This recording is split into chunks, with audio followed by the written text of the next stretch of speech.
Hello and welcome to Narayana IS. I'm Pratik, your faculty for daily news analysis.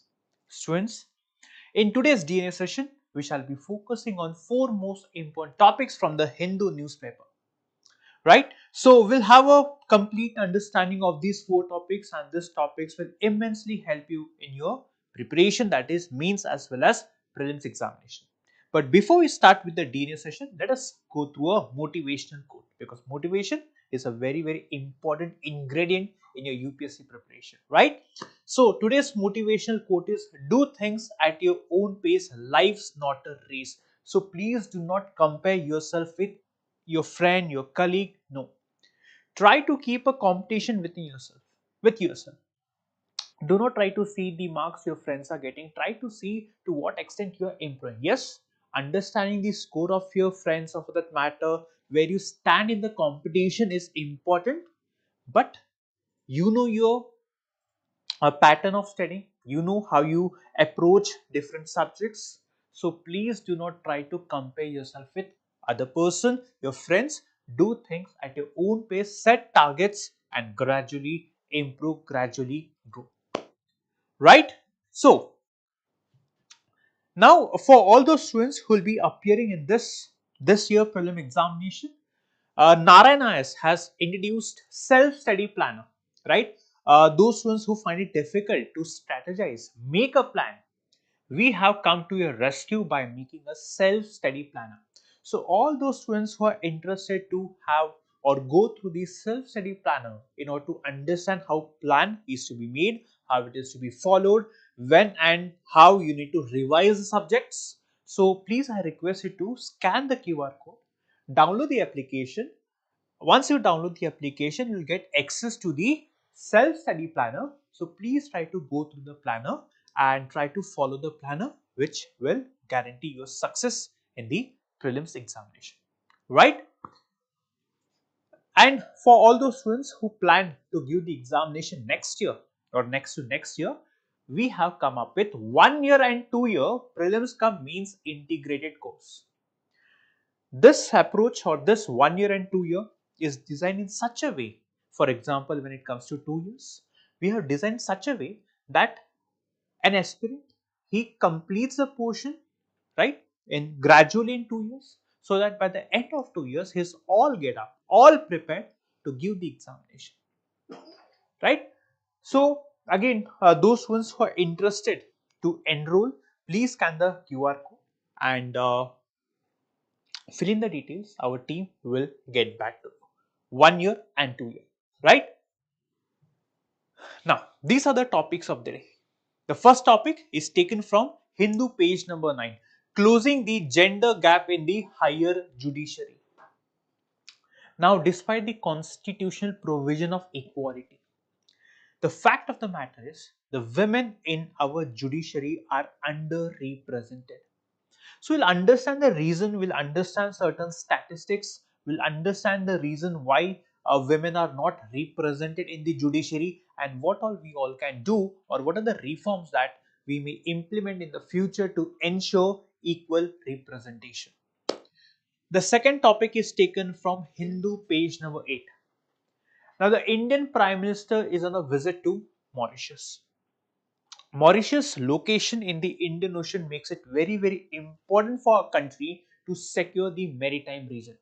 So how India and Mauritius, right, will coordinate, will strengthen the ties so as to ensure that, be it political relations, economic relations, or let's say the security dimension, are all covered or are all strengthened.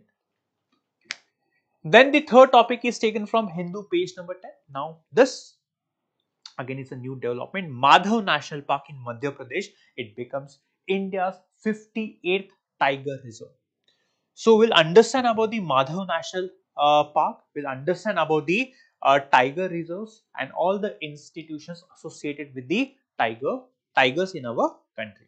And the fourth article is taken from Hindu page number 9. Now, given the increasing importance of the semiconductors, India aims to establish domestic manufacturing or domestic semiconductor manufacturing plant in our country. right? So you'll understand the importance of semiconductor, what are semiconductors, and what are the proposals or schemes India has introduced to attract the investors in our country to establish semiconductor plant. So these are the four topics that we shall be discussing in today's DNA session. Let us start with the first topic. The title of the topic is Closing the Gender Gap in the Higher Judiciary. Now, in this article, we shall be focusing on the gender disparity in the higher judiciary, and you may map this particular topic with GS paper 2, that is important aspects of governance, transparency and accountability. Now, this was a question asked in the year 2021.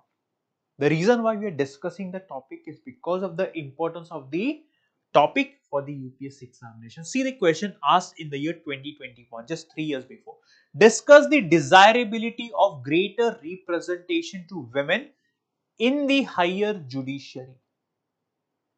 Direct question based on today's topic. Let us try to understand the context. What is the context first? Now, gender disparity in higher judiciary. Now, the Indian constitution guarantees equality, right to equality, article 14. Despite this constitutional provision, the women continue to be significantly underrepresented in India's higher judiciary, be it Supreme Court or High Court, and also the subordinate judiciary. The systemic barriers. Now, there are certain barriers, there are certain hurdles. For example, gender biases, the way the society looks towards women or are biased against women. Then in the appointment process, for example, the collegium system, there is lack of transparency. And then the progression of women is very slow, which means this actually limits the women's appointment to the higher judiciary, that is Supreme Court and High Court. Why? Because the career progression is very slow. So if you want to be a High Court and Supreme Court judge, your career progression from the subordinate judiciary should be fast, quick. The next is underrepresentation despite qualification. What does it mean? Which means that uh, although women, right, they make or they constitute a significant percentage of the law graduates, or let's say advocates. Unfortunately, they face heightened scrutiny, observation, and then there are also unequal opportunities, especially in progress to the top judicial roles, right? So, underrepresentation, so they are qualified, but because of the biases, right, or because of certain patriarchal mindset, they face heightened scrutiny. Judiciary as a guardian of democracy. Now, it is the duty of the judiciary to uphold the constitution, right? The judiciary, the third pillar, judiciary should reflect diversity, because the judiciary is expected to uphold constitution, and the constitution respects diversity. So judiciary must also reflect diversity. Why? To ensure fairness and justice. Now, the gender imbalance. The fact of the matter is, Indian judiciary, the women are underrepresented, and this actually contradicts with the principles of equality and representation. And so there is need for reforms, now it is important that India undertakes institutional reforms. The institutions have to be changed in order to reform the judiciary. For example, we need to make gender sensitive policies. Now, making such gender sensitive policies will enhance the transparency in judicial appointment process. And this is very, very important. Why? For a more inclusive, diverse, and equitable judiciary. For a more inclusive, diverse, and equitable judiciary. So I hope you understood the context, right? Now, the constitutional and legal framework, right, for gender equality in the judiciary. Now, India has a strong constitutional, right, foundation advocating, supporting gender equality. For example, we have Article 14. What is Article 14? Equality before the law. In the eyes of the law, each and everyone is equal. Then we have Article 15. What is Article 15? Prohibition.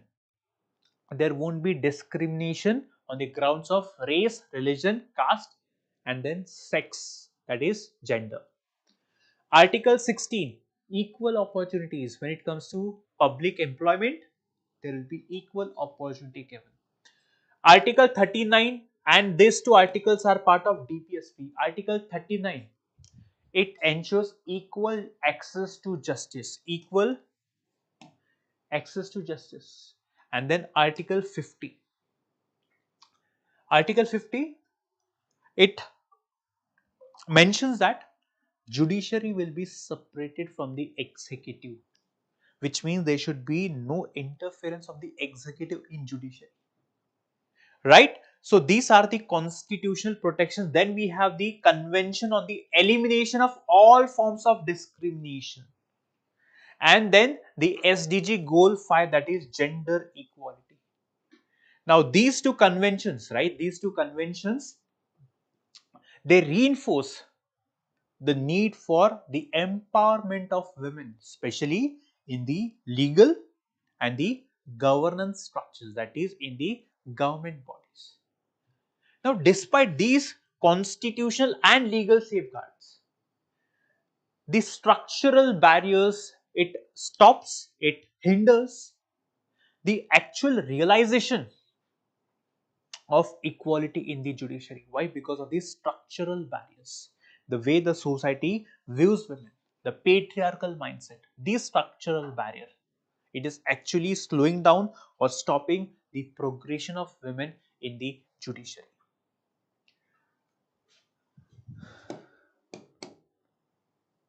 Now, the presence of women in the law and judiciary, when did it start? Which means from when the women were represented in the judiciary. Now, Cornelia Sorabji of in the year 1924. Now she became India's first female lawyer. First female lawyer. This is before independence. She broke gender barriers in the legal profession. Then after independence, we have Justice Fatima Bibi.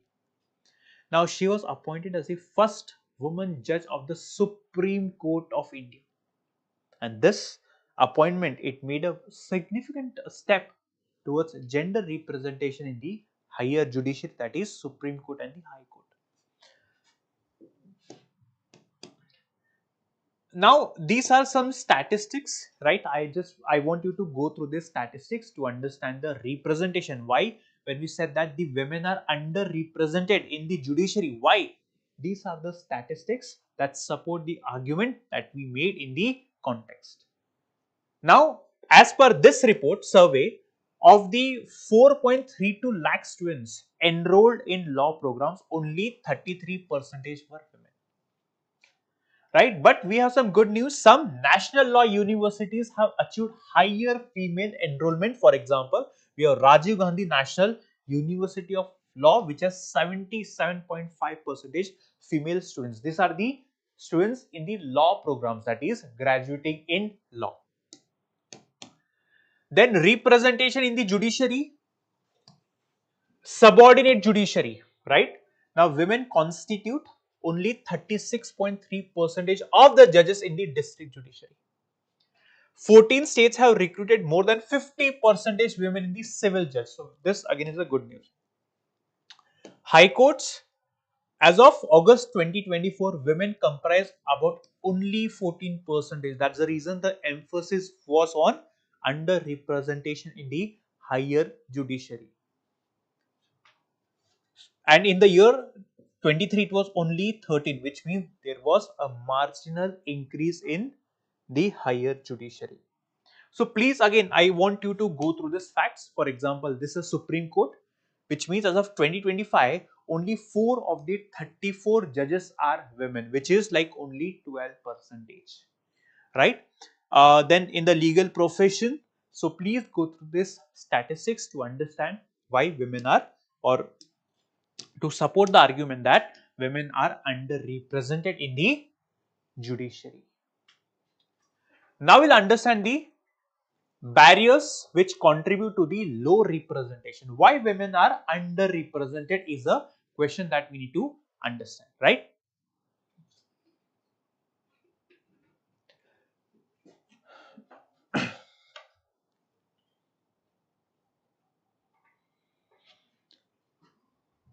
Now, first is societal and cultural barriers.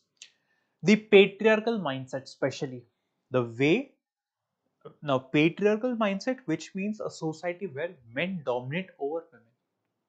This patriarchal mindset, it discourages women. It stops women from, following long-term legal careers. At times, women are forced to stop their legal profession. Why? Because of the, let's say, responsibility of the family. Then there is also work-life challenge. Work-life challenge also, makes them stop their profession. Then there is gender bias in litigation practice, which means women face it, or women find it very, very difficult to get high profile cases. The high profile cases are not given to women. So these are the societal and cultural barriers. Then we have institutional barriers. Now we do not have any reservation or affirmative action in the higher judiciary appointments. Even the collegium system, it's a system for the appointment of judges in the Supreme Court and High Court. There is no formal inclusion criteria for women in the collegium system. Then there are very few women in the feeder services. Now, what are feeder services? For example, district judiciary, tribunals. Now, these are the services through which women can be elevated to the higher judiciary. These are the services through which women can be elevated to the higher judiciary. These are referred to as feeder services. For example, we have district judges, then senior advocates, tribunals, and there are few women in the feeder services. Then the decision making bodies are dominated by men.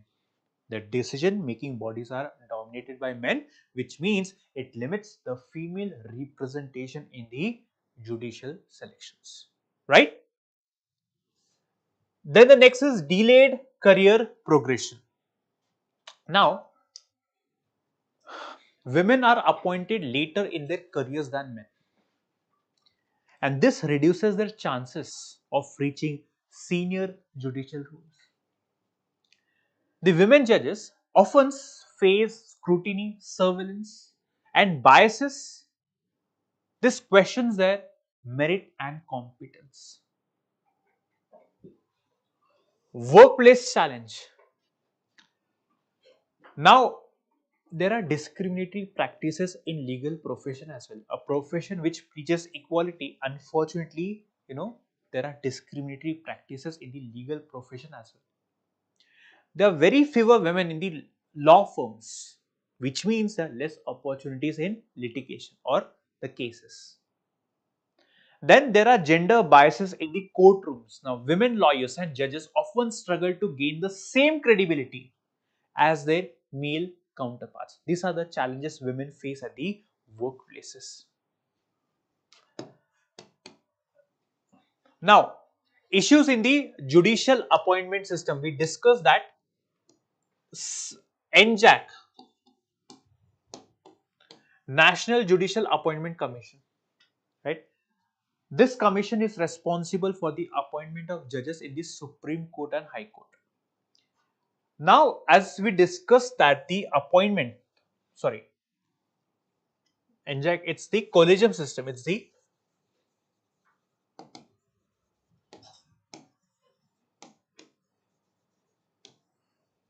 It's the collegium system, right? The appointment process is opaque, is not transparent. What does it mean? That there are no inclusion criteria to, represent or appoint a woman. And this actually worsens the gender disparity in the judiciary.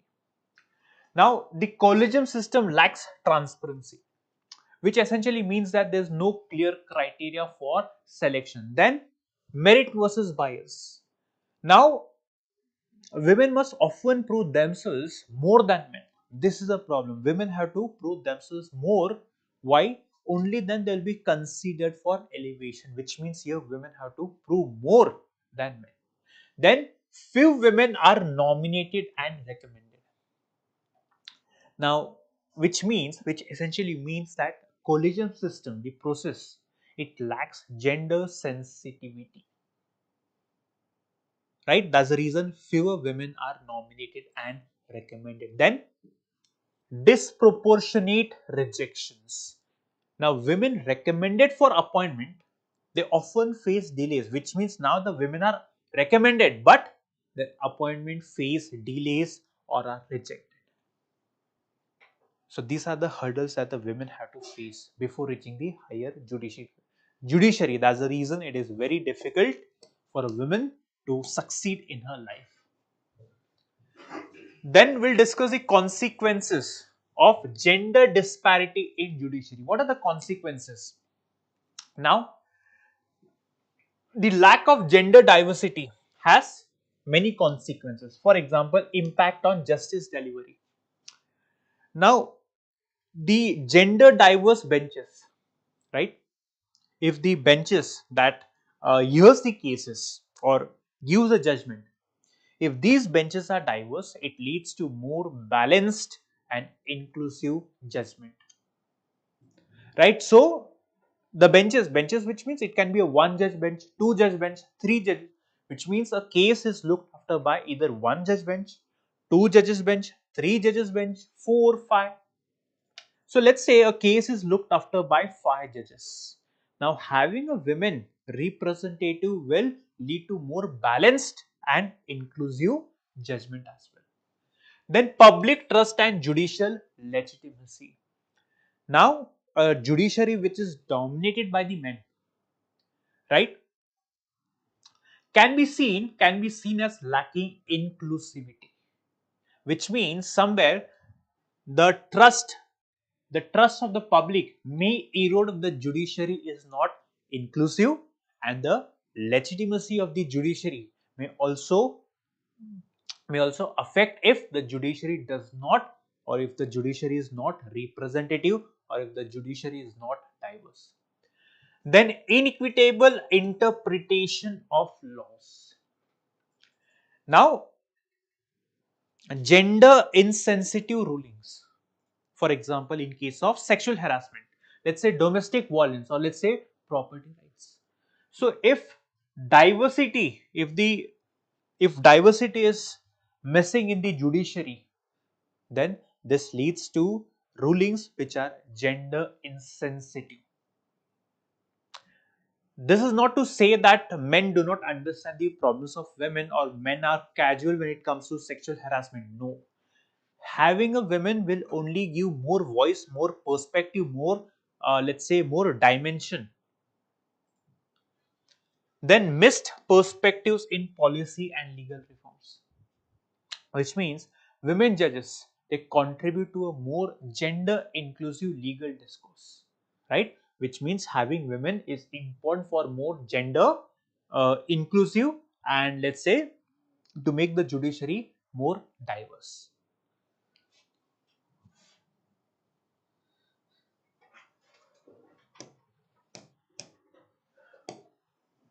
Now, intersectionality, need for inclusive representation. What does it mean? Now it talks about inclusive representation, which essentially means that there has to be a representation of marginalized women. For example, the SC, the ST, the OBC. So it's not only about recruiting women, and ensuring judiciary is diverse, but also to ensure that the diversity is inclusive, which means people from all the state of society, especially from the marginalized section, are included. Economic inclusivity, which means women from the underprivileged backgrounds need more access to legal careers, which means there has to be awareness. There has to be awareness through which women can take the law field as a career option and can make growth and progress. Then disability inclusion. Now ensuring representation of disabled women, right? Which means we have to ensure that there is representation of disabled women in the judiciary as well. So making, or let's say creating awareness, ensuring that women from the marginalized section, that is SC, ST, disabled women, are also represented in the judiciary, right? So what is the way forward? How do we reform the judicial system for gender, or to make it more gender inclusive, right? Now see, ensuring greater gender representation, especially in the Supreme Court and High Court, it requires a multi-pronged approach. This approach should address the institutional, the procedural, uh, or let's say the other challenges as well. Now, these are the 5 reforms that we need to think, or we need to incorporate to make sure that women are represented in the society. The first one is institutional reforms, which means we have to implement a structured and transparent selection mechanism. Especially the collegium system has to be changed. There has to be a clear criteria, or clear merit based criteria for judicial appointments. Why? Having a clear merit based criteria will eliminate any biases in the system. Then we also need to ensure that there is gender representation in the collegium system. Now collegium system is a system comprising of CJI plus 4 senior most judges. We have to ensure that there is gender representation in the collegium, and then we have to introduce gender based reservation, which means reservation system in the judiciary, to ensure that there are minimum number of women, or let's say specific number of women are elevated to the high courts and Supreme Court. This is how we make judiciary a diverse one, right? Then the next one is strengthening the feeder services for women's advancement. We discussed what is feeder service, right? Which means to increase the participation of women in the district courts, let's say the tribunals, the senior advocates, let's say in the legal academics, and this will create a pipeline for elevation to the higher judiciary. Then we can also implement mentorship program, and let's say a leadership training to support women in reaching the senior positions in the judiciary. Then we can also ensure, right, gender diversity in the judicial commissions, and also recruitment panels, so as to ensure, or so as to promote a fair selection process.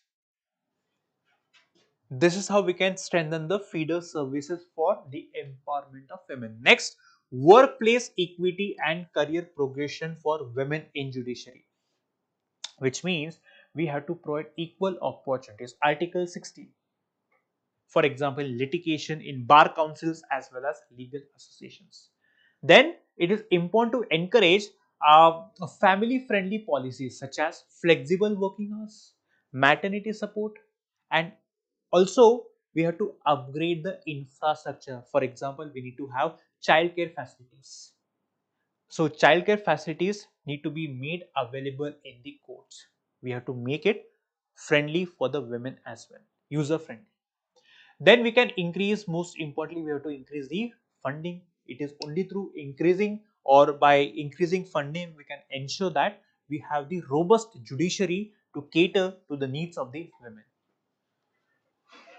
Next, gender sensitization and legal education reforms, which means we have to conduct a mandatory gender sensitive training, which means this training program has to be undertaken for judges at all levels, including the Supreme Court, to prevent the bias in the judgments, right? Then we have to introduce curriculum reforms, especially in the law schools itself, so as to ensure, so as to incorporate gender perspectives in the law schools, as well as in the interpretation or in the judicial interpretation, or let's say in the judicial cases. Then we have to encourage the courts to adopt a gender sensitive approach. This uh, gender sensitive approach will involve women's rights, then gender based violence, and most importantly, the discrimination the women face at the workplace. And lastly, we have to address the unconscious bias, and we have to ensure accountability, which means we have to identify and remove the biases in the selection and promotion process. We have to ensure that the collegium recommendations and the appointments are made publicly available, publicly accessible. This will improve the accountability. And most importantly, we have to establish a stronger complaint mechanism, right? For what? For gender discrimination in the judiciary and legal profession, right? So these are the reforms that we need to undertake.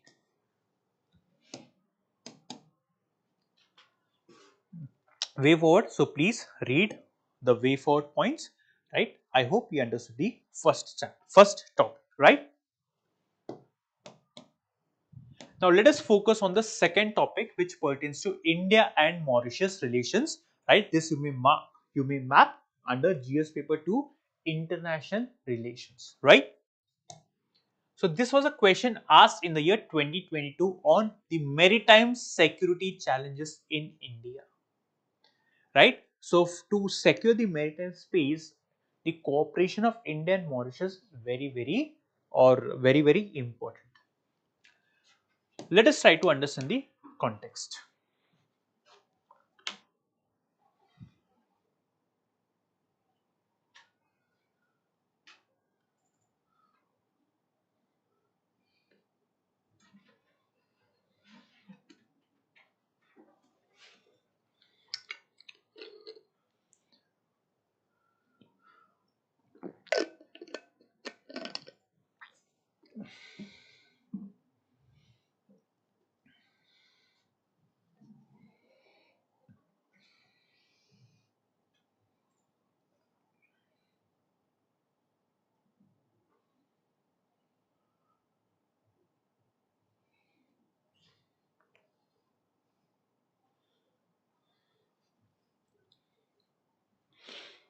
Now, what is the context?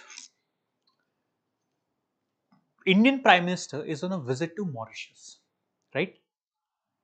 Now, this visit will coincide with Mauritius Independence Day. Now, this visit will mark a significant step to improve the bilateral ties between India and Mauritius.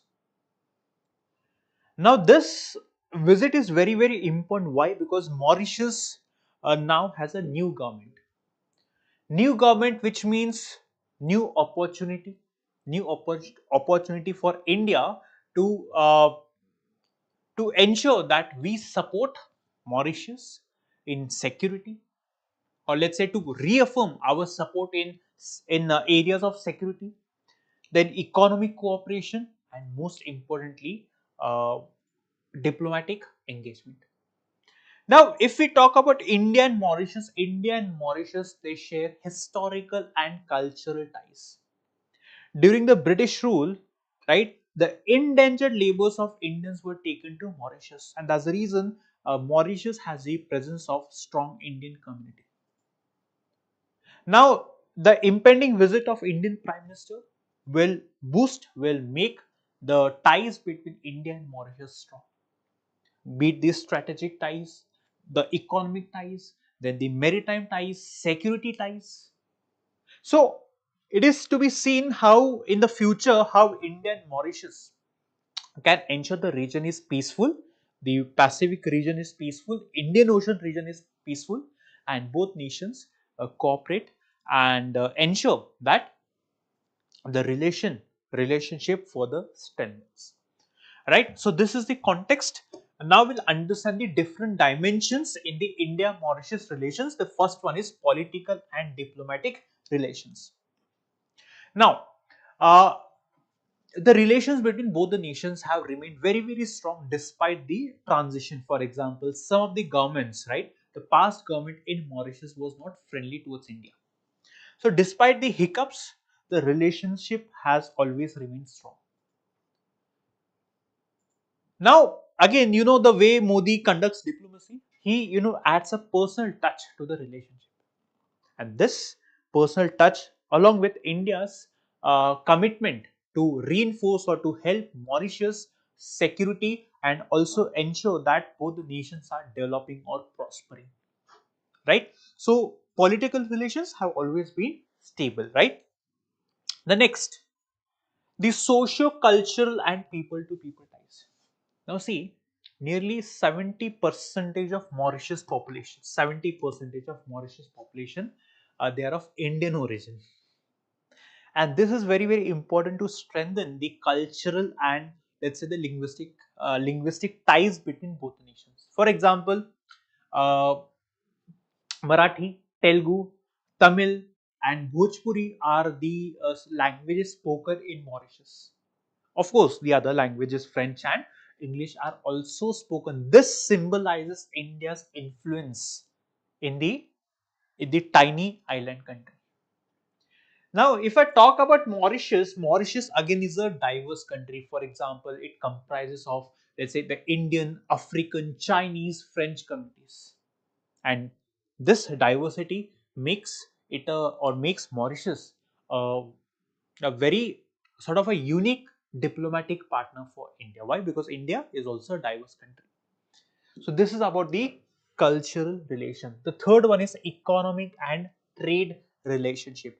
DTAA is double tax avoidance agreement. FDI, which means foreign direct investment. So we'll understand these issues.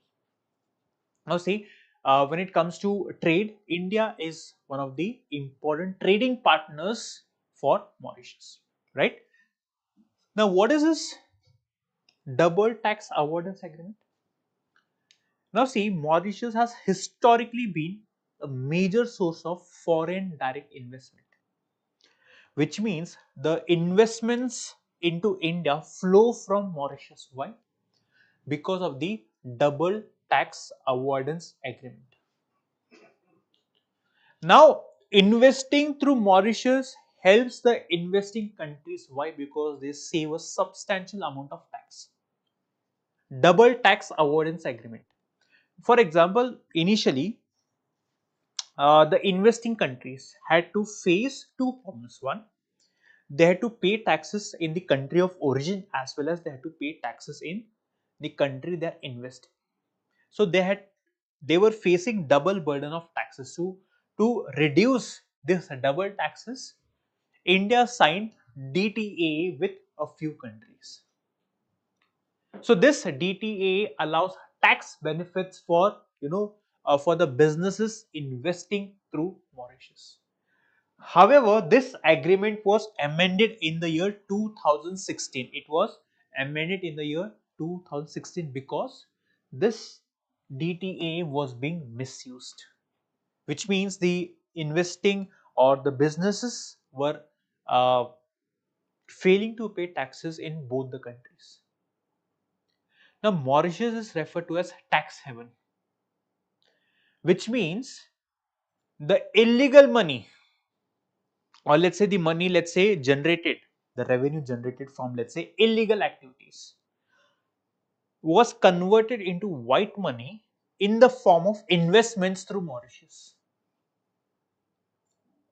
So what they do is, let's say, a person, let's say a business person, has earned or let's say generated 100 crore rupees by selling drugs. Now he cannot show this money. So what he does is he opens a fake company in Mauritius, and through that company he reroutes money in India. This is a problem. That's the reason it was amended in the year 2016 to, let's say, to curb the misuse. This amendment in the year 16, it increased transparency, but please remember that Mauritius remains an important foreign direct investment hub for the Indian businesses. Then Mauritius, right, is a preferred route for Indian businesses investing in Africa. So whenever India has to invest in Africa, we prefer the route, or we invest through Mauritius. Now Indian companies, right, they continue to leverage Mauritius financial sector. Why? Because of its investor friendly policies. This is the economic and trade relationship between India and Mauritius. Next is strategic and defense cooperation. Now this, in the present context, this dimension is very, very important. Now Mauritius, it plays an important role in India's Indian Ocean security strategy. And this makes the cooperation very, very crucial for both the countries. Now,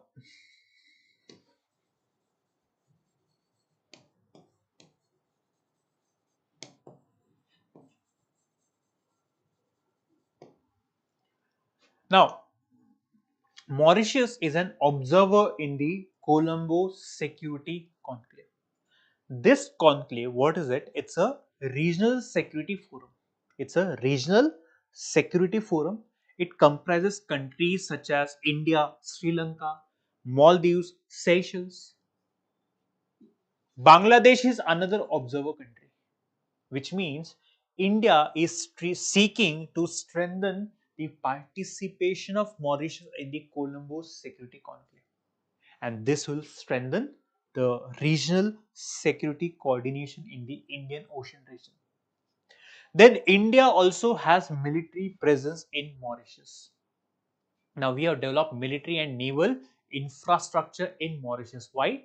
To ensure there is surveillance in the Western Indian Ocean region. For example, we have radar systems and supported by India to help the Mauritius. So through the radar system India has given to, let's say, help Mauritius, Mauritius can keep a watch on its exclusive economic zone. Then we also supplied, patrol boats, surveillance aircraft, as well as coastal radar networks to Mauritius. Why? In order to enhance security in the Indian Ocean region. Geopolitical rivalry, China's expanding presence in the Indian Ocean region. Now, China is growing presence in the Indian Ocean region. How? Through infrastructure projects, through development of the ports, and this poses a challenge to India's strategic interest. Now, Mauritius from China has received economic and infrastructure investments. This raises concerns within India about the influence China has on Mauritius. And India, right, India through defense cooperations, India through defense cooperation, then maybe joint infrastructure project, and also by supporting Mauritius financially, it is trying to counterbalance China's strategic footprint in the region. So if China is offering support to Mauritius, it is our duty as well to support Mauritius, to ensure Mauritius is not going too close to China, because this will harm our strategic interest in the Indian Ocean region.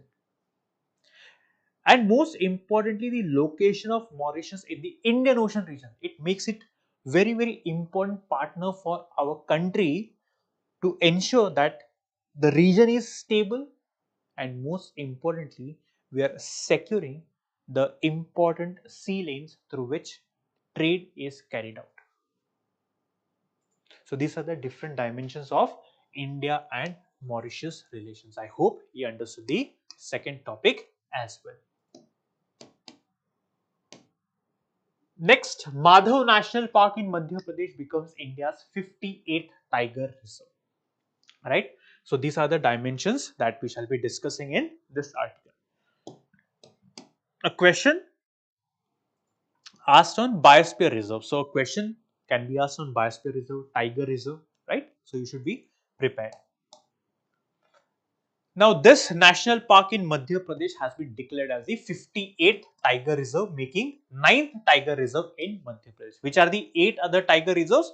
Please try to remember these names. But remembering this name for this examination is very, very important. Now location. Now these are all very, very factual information. Location, where is it located? Madhya Pradesh, the northern edge of the central highlands, right? It is home to significant lakes. Which are these lakes? The Sakhya Sagar and Madhav Sagar. So these are very factual information you have to remember. There's nothing much to explain in this particular slide.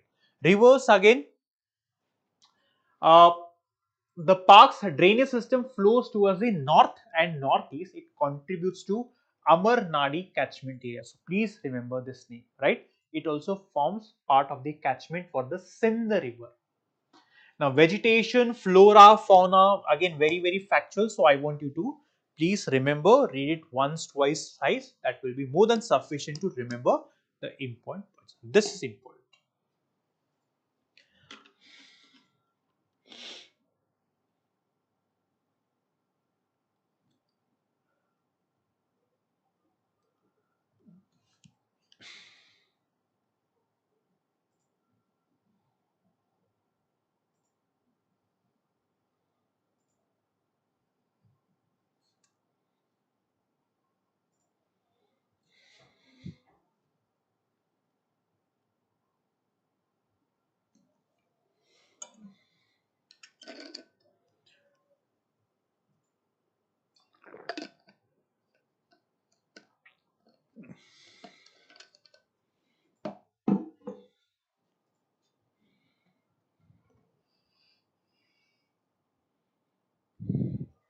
Now the tiger reserves, right? The tiger reserves are essential for what? For tiger conservation, right?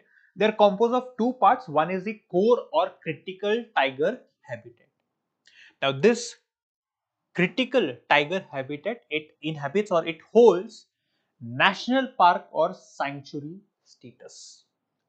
So, the second one is buffer or peripheral area. This requires a lower degree of habitat protection. This requires a higher degree of habitat protection. So please remember, this tiger reserves are composed of two parts. One is the critical tiger habitat, which requires higher protection. This one is peripheral, right? Now presently there are how many?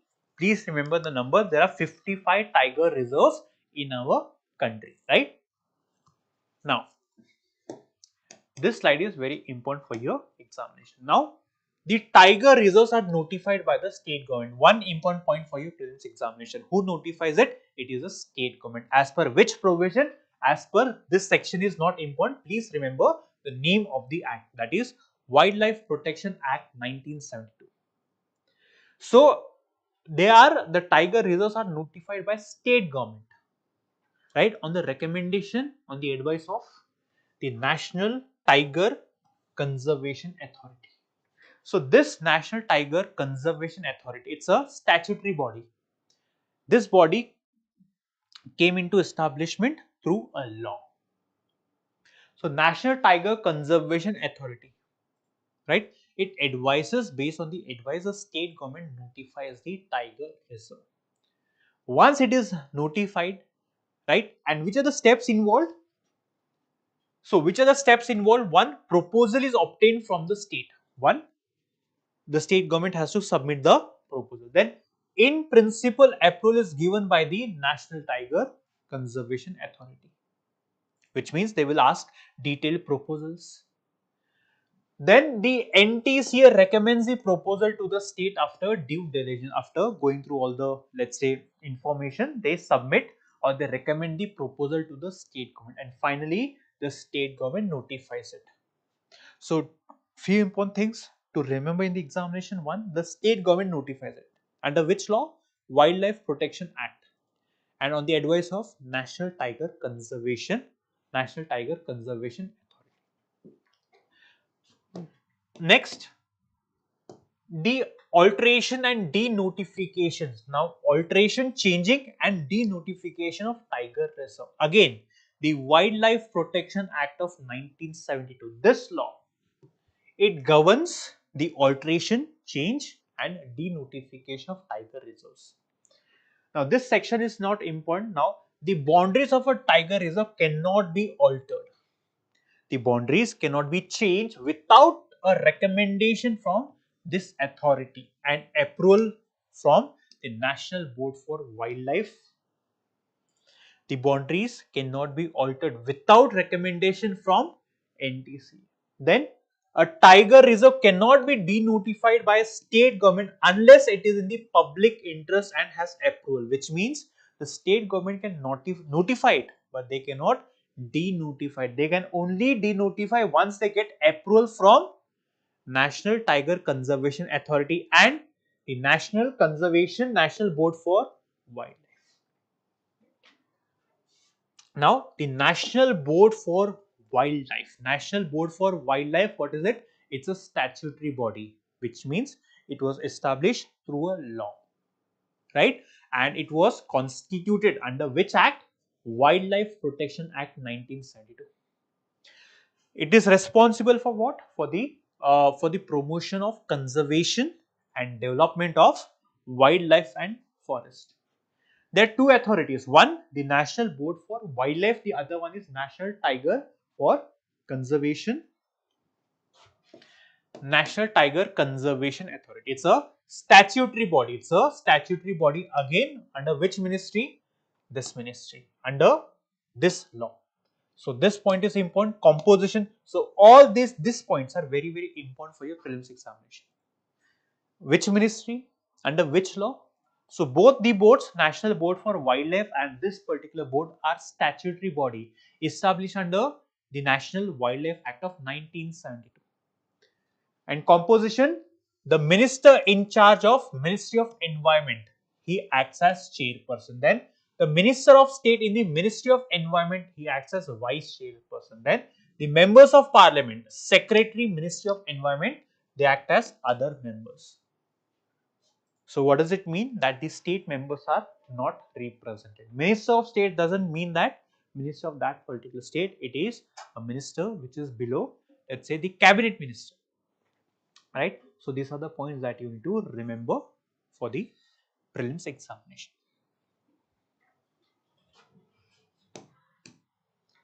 Next topic, as imports of semiconductor chips rise, India eyes local production. So here we'll understand about the Semicon India Programme, right, and about the semiconductors. So question was asked on nanotechnology, right? So question can be also asked on semiconductors. Now what is the context? Context is that at the World Economic Forum, the Minister of Electronics and Information Technology announced that India's first domestically manufactured semiconductor chip will be rolled out this year. By the end of this year, India will have its own manufacturing plant, manufacturing which semiconductors manufacturing plant. First and foremost, what one understands by semiconductor. Now semiconductor, it's a material that has electrical conductivity between that of conductor and insulator. Now conductor, which means it allows the electricity to pass easily. Insulator does not allow the electricity to pass easily. Semiconductor falls in between. Which means based on our, let's say, input, it can act as conductor as well as insulator, and this is very, very important for what? For functioning of electronic devices. Now please remember, the semiconductors are, integral to modern economies. Why? Because they power everything. They operate everything from the consumer electronics automobiles to defense as well as the industries. Now, in this sector, China has remained the leading supplier of semiconductor chips to India.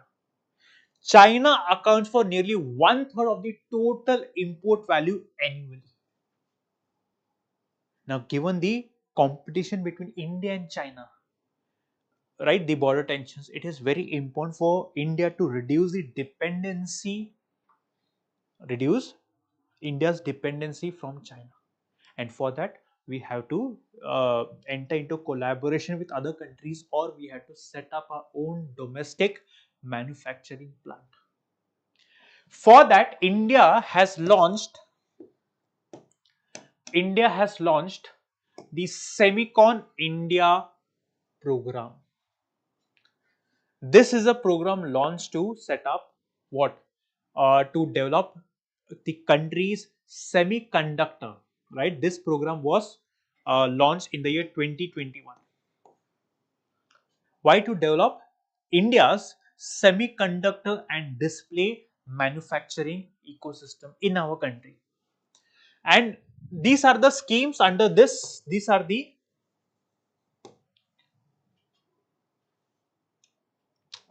schemes, right, under the program. Which program? Semicon India Program. Which are these?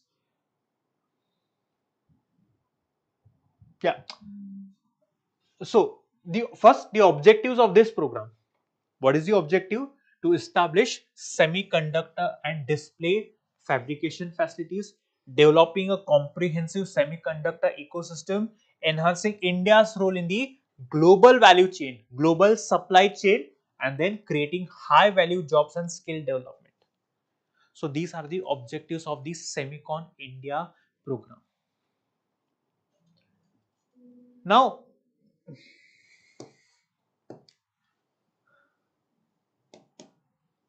which are the key schemes under this program? Now, these are all schemes, right?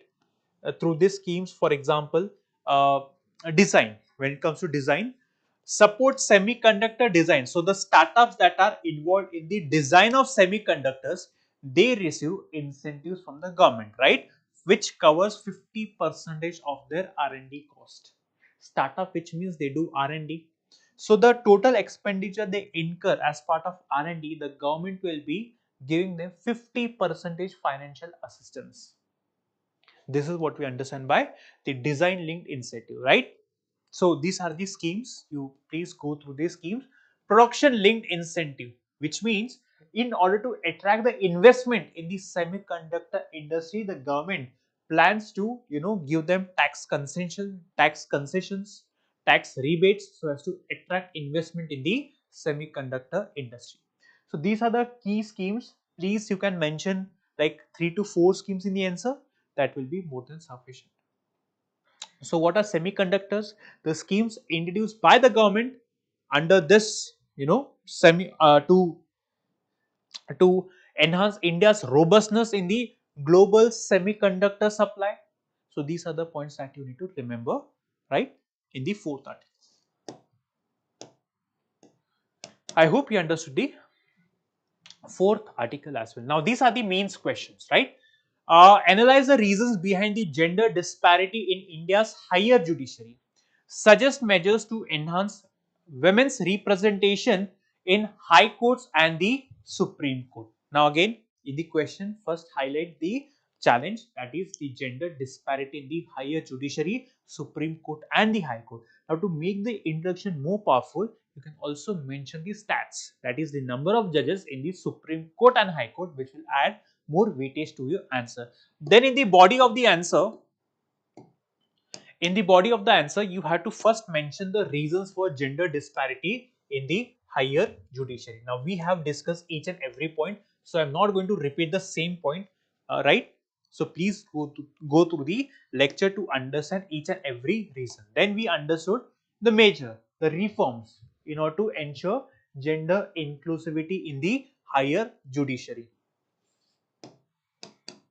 And then conclusion, right? So again, a very simple and easy question. I hope you'll be in a position to address this question. Next question, with reference to extradition, consider the following statement. These are the questions from Saturday's DNA, right? Now, first statement, extradition is a legal process through which one country formally transfers a fugitive to another country for prosecution or punishment. Yes, this statement is correct. This is what we understand by extradition. Second, under international law, countries are legally obligated. No, they are not legally obligated. So, this one is incorrect. The principle of dual criminality requires that the offence for which extradition is sought must be a crime in both the requesting and requested. Yes, this one is correct, which means 1 and 3, option B is the correct answer for this particular question. Now, about the World Spice Organization, it's an initiative of the government of India. No, it's a industry initiative. It's a initiative undertaken by the industries to regulate the spice trade. So, this one is incorrect. So, if this one is incorrect, 1, which means answer has to be option B, because this is not an initiative of the Indian government. Who administers the loss and damage fund? It is the UNFCCC. So, again a very factual. And these are the DNAs based out of today's DNA. So, please open the link, the quiz link in the comment section. Please open the link and try to attempt these questions, and I request you to please post the score in the comment section. On this note, I'll call it a wrap. Thank you so much for watching.